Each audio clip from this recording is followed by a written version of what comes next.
గత 5 ఏళ్లలో వ్యవస్థలన్నీ విధ్వంసానికి గురయ్యాయని రాష్ట్ర ముఖ్యమంత్రి నారా చంద్రబాబు నాయుడు అన్నారు. గత 5 ఏళ్లలో జీవోలను రహస్యంగా ఉంచారన్నారు. వ్యవస్థలను గాడిలో పెట్టడానికి ఇంకా సమయం పట్టే విధంగా ఉందని పేర్కొన్నారు. పోయిన 5 సంవత్సరాలు నేను మర్చిపోదాం అనుకుంటున్నాను కానీ అందరికీ గుర్తుండాల్సిన అవసరం ఉంది.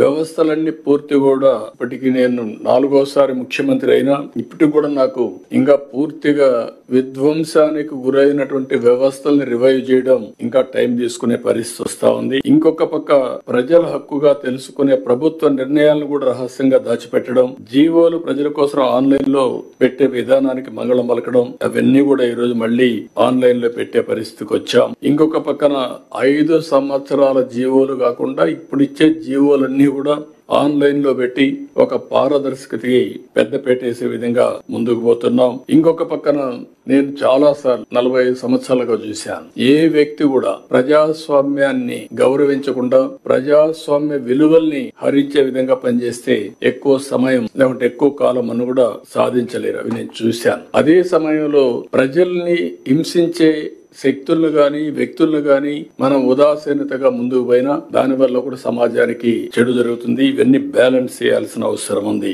ఒకటే నేను మేమందరూ కూడా విజ్ఞప్తి చేస్తున్నా, ప్రజలందరికీ విజ్ఞప్తి చేస్తున్నా, ప్రజాస్వామ్యాన్ని విశ్వసిద్దాం, రాజ్యాంగాన్ని గౌరవిద్దాం, పూజిద్దాం. ఏ విధైతే ఎవ్వరు కూడా అహంకారంగా మనము లేకుండా అంబేద్కర్ గారు ఆ రోజు ఏదైతే చెప్పారో అలాంటి స్ఫూర్తిని గుర్తుపెట్టుకో ముందుకు పోవాల్సిన అవసరం ఉంది. అదే సమయంలో ఈ రోజు ఏదైతే రాజ్యాంగంలో మనకి ఇచ్చినటువంటి హక్కుల్ని ఎక్కడికక్కడ మరొక్కసారి ప్రతి ఒక్కరు కూడా నెమరువేసుకోవడమే కాకుండా మీకు తెలిసినంత వరకు దీన్ని పాటిస్తూ 10 మందిని పాటించే విధంగా చైతన్యవంతులు చేయడం కూడా చాలా అవసరం.